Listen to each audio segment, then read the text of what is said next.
ولا تحسبن الذين يفرحون ولا تحسبن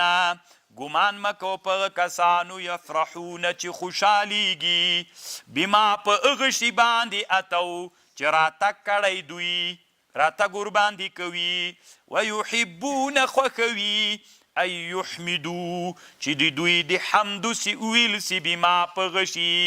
لم يفعلوا فلا تحسبنهم بمفازة من العذاب ولهم عذاب أليم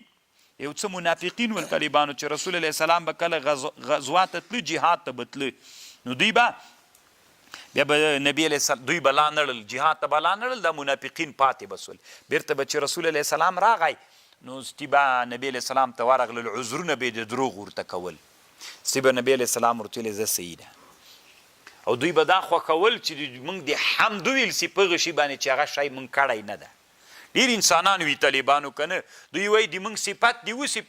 دا د انسان طبیعت و فطرت ته د ما د په هغه شي باندې صفت وسي چې هغه ما کړی نه ده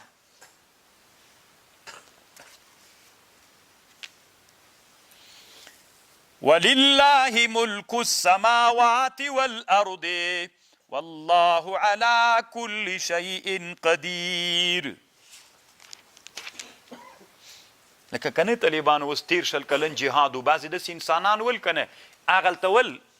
هغه جکې نو هلته اوسېدل طالبانو ورونو خپل خدا بدرنګې خرڅول که چی کول چې هلته پات راغله اوس دی وایي چې د ما صفت وکړه که نه زه دا 10 کاله ولې په عملیاتو نه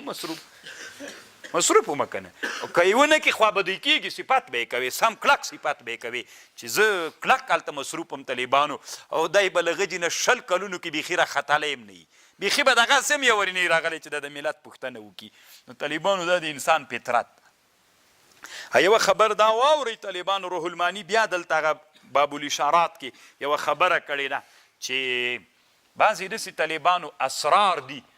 اسرارو باندې چې الله پوی کړلې نو اسرار به له چا نه نه پټوي له اهل نه یې که د اسرارو اهل خلک ول نه به یې ترې پټوي ورته وایې به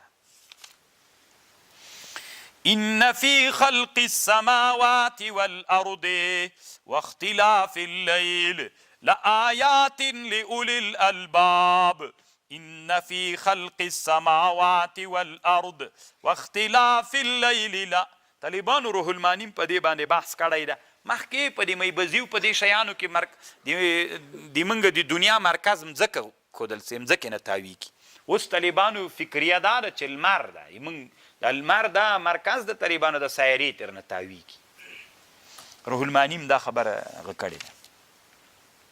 او روح المانی بله خبر دا کوي چې مځکه کره ده خود کره ده